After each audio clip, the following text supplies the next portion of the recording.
Location: College Station. Unity. Collage. Population: 341,943. Largest group: Centerville. 90,063. Looking for a break from the hustle and bustle of your daily life?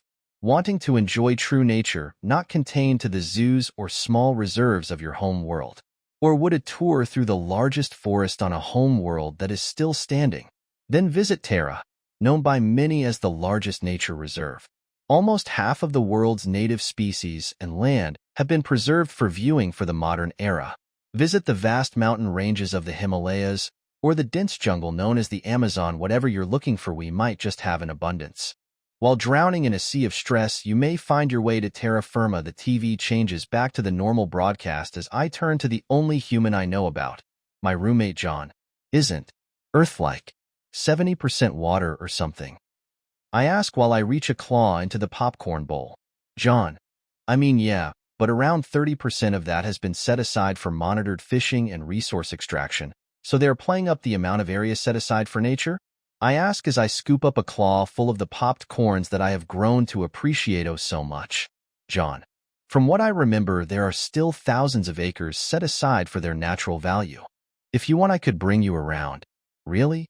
I ask slowly, moving the claw full of popcorn into my mouth. John: I mean, I've known you for around 3 years now, and my family was planning a large trip across the planet this summer.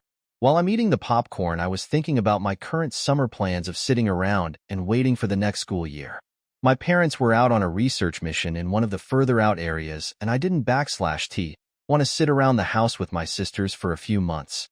Yeah, I'd like to tag along. I hesitantly replied, almost immediately second-guessing my answer, but being too committed now, choosing to go with it. John: That's great. They are still buying the tickets, so I'll tell them you're calling. You're in the tall species size bracket, right? Yeah. Do I have to pay? I ask, getting a bit worried. John: Only for your food and drinks. My parents are well off and was offering to pay for one of my friends to tag along. Was going to ask you later tonight, but I'm not sure there would be a better time to ask. Location: the Sol System. Population: 27.9 billion. Largest group: human. 22.3 billion. Leaving the system that the College Station for the first time in over a year was a lot more disorienting than I originally thought it would be, seeing the place I have been living in for over a year at that point slowly fade away as we left the system's extreme gravitational influence, and as it became smaller, I looked through all the stuff I brought along again while the station was still in view. I chose to bring along a compact mineral scanner so that I could write a report on what's left of the first few feet on the surface of Earth for my project. I'm going into geologic studies. You're able to tell a lot from what's in the first few feet of the dirt. How was that area mined? What was used to mine it? Were the chemicals left behind? If so, how long ago were they left there? John did check by to see what I was doing, and after I told them, he got a weird smile on their face. Not the normal happy smile, nor was it a fake one. No, it was worse. An excited smile. There was something that I didn't know, and that he did, and he was going to hold that over me. What? I asked, trying to keep the twinge of fear out of my voice. John: Oh, nothing. Don't worry about it. Trust me, it will be fine. John: The first know what you actually mean when you say that it is never anything good. Please just tell me so that way I can actually shed without stress. I plead. John: I'll help you shed. Won't help with that stress, though. It's nothing bad, and nothing bad for you or nothing bad for me, I say, cutting them off. John: So RRY, I didn't know chocolate was the most poisonous thing after capsaicin, and you did like it. John: Is it a bad thing for me or not? I dryly reply, it was worth it for what it's worth. John: It is safe. It's just. Trust me, it's safe. Completely not trusting John, the first look up human emergency services numbers and remind myself to pick up a Dilopin from a pharmacy. Over the flight, John told me about his home and his family. He had a surprising amount of stuff to say, so I wasn't left with much time to worry, especially when John chose to get drunk and try and hold a party in our room. I do sometimes wish that we had something like alcohol. The idea of it always sounds fun, but whenever I look at a human drunk off their chute, I am once more glad that we don't have access to such things. Eventually, we made it to the Sol System, the least imaginative name in my opinion. Like, yeah, it's a star system, why don't you name it? And we started on our way to Earth. I was surprised at how far out you could see it. Usually with all of the grays and browns, the planet is harder to see against the blackness of space. However, Earth stood out in the cosmos like a Red thumb believe is the saying. I was tempted to go over to the telescopes and try and get a better look, but John told me to just wait to see it up close, so I listened and waited for the blue marble to get bigger. Usually planets don't quite live up to their namesake. My home world is known by the nickname of the Ring Mistress, but the rings have largely been harvested, leaving a small wispy ring system around our home. But Earth? Earth lived up to its name, shining this amazing blue from thousands of miles away. John must have been looking at me admiring the view before he piped up asking me what I was doing. I made a quick reply about just how blue Earth actually is, making him give that same smile as before, saying something about waiting till we enter orbit. As we got closer, the Earth looked more and more undeveloped, more natural. Where my world is covered in mines, farms, and cities, there are still full forests of untamed lands covering the planet. Yet, it looked so truly beautiful. Location: Arizona State. Flagstaff. Population: 495,231. Largest denomination: human, 461,373. The transport from shuttle to train to plane to get here was extremely miserable. John looked to be just as drained as I was. He looked like that time he crammed for his final in a weekend. I didn't look all that much better than John, my tail lazily dragging on the floor and my strides becoming more of a slow stumble forward. However, we made it, and we were able to open up the door to their hotel room. John's parents, Evelyn and Howard, would get there tomorrow, and I slept until then. One day after we got to Earth, I was expected to be completely ready to get up and running after only 2 3-hour sleeping cycles that John calls my power naps. The slightly higher gravity wasn't helping, but John convinced me that it would be worth it, so I chose to push myself up and get moving. We stopped by a local fast food place where I met up with John's parents who, like when I first met John, started to ask me question after question. If you have any questions about Lariki, ask them in the comments and I'll edit this to look like John's parents asked them. Howard: so, what did you think of John when you first moved in with John? He told us a lot about when he met you, but was meeting him like? I think about how I should respond. From the time he made food with capsaicin, the time he accidentally tilted over the couch while I was trying to sit down, to the time he opened the trash and pulled out my shedding to ask what it was. All on the first day. He was nice. We didn't really have to work too much around each other. Howard: about what he told us. Glad you two are getting along. I nod and look at John, who gives me an appreciated look. Evelyn: I have been wanting to ask, do all of your people look like you?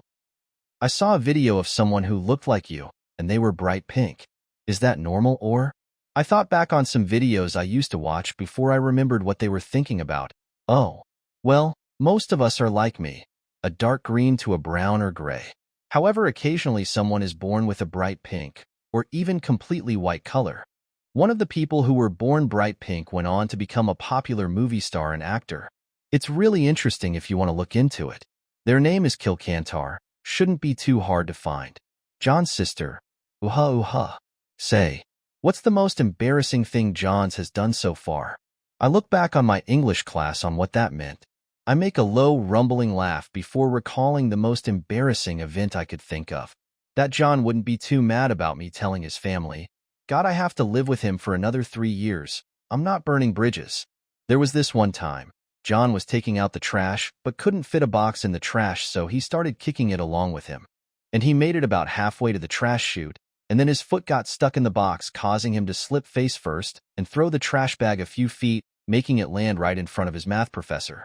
John sighed and shook his head as his sister started to laugh and pester him some more about it. After we met up, I was forced into the back of one of their cars. It was not comfortable, and I was wanting to lay down in the back of their car, but didn't want to bother John on that, so I sat my snout on the headrest in front of me and stuck out the near 2-hour car ride to the Grand Canyon. On the ride there, I was admittedly stuck looking outside the window. The trees. Thousands and thousands of them. My home world had something like them, but this many? This has to be like another national monument we are driving through, and not. But there is no traffic if this was some sort of monumental stop. John must have noticed my posture change because he started to ask me what's wrong. I was silent for a bit before asking, is this just regular for the area? John replied slowly, yeah. Is something wrong? I just turned back outside the window, not sure what to say. Nothing is wrong. I'm just Not sure what I'm looking at. You said things were different. I saw pictures of your planet from afar. I didn't think it would be this. I'm not sure. John nods as I watch the forest fade away into a desert. Not long after I saw the first sign of what the Grand Canyon actually means. It's not as large as other canyons, but those aren't natural. This one. I climb out of the car and stretch my back as the heat hits me all of a sudden. I make a hiss, earning an odd look from the rest of John's family and a few questions on what that meant, but John told them that that's just how Lariki expresses discomfort. Before they asked poked more about it. Evelyn. All right, well, you all can go out and explore. We will get back together at the View Watchtower in an hour to take pictures, and then we get going again. After that, all of them fanned out, and I was left to follow John as he was walking towards some railings. I get a decent amount of staring, but being the Xeno, I expected the looks. I didn't expect another group of my kind in the area, but it was comforting knowing that there were other lizardmen out here. I didn't realize I was just standing still until John started to pull me along. As we were walking, I remembered the scanner I brought and started to turn it on as he was walking. One pulse, 300 feet down, just to see what's there. I stopped and looked at the scan. The area was untouched. There was a huge amount of iron, copper, and surprisingly uranium, which is one of the most valuable resources possible. In total, the scan revealed nearly $30,000 in that one scan. John the first say, causing him to stop and turn back to me. John, yeah. Mining this area. I mean, a small area of this canyon could be sold for $30,000 if my mental math is correct. John tilts his head and looks at me, confused. John, dude, shut up and look at it. I turned up from the scan and looked down from the canyon and across the canyon. The reds, whites, greens, and grays across the canyon. Yeah, you're right. John, put your scanner away and just enjoy the view. John and I stood there for a while looking out at the canyon, the hot wind on my scales, the sound of families talking about the view, John talking about some of the plants in the canyon, and one annoying jerk listening to music full blast on their phones. Besides that last one, it was nice. Where are we going after this? I asked John. Well, it happened to be that we would all end up here after all our flights, so we would head over here. My parents are actually rangers up in the Wyoming National Park, so we will be heading up to their lodge and rest up there for a week before heading out on the rest of the trip. What's a ranger? John. Oh well, Evelyn. We keep an eye on a part of the Wyoming National Park, so you're going to have to get back on that plane tomorrow. I hiss again, earning a chuckle from a few of John's family members and a nod from the rest. As everyone got there, John's mom called us over to get some pictures of the group. For a good few minutes we took pictures before we eventually had to start piling back into the two cars to head back to the hotel. As we started heading back, I looked back over the canyon and then forest completely silent and watched the scene go past the window. I think I'm going to enjoy this.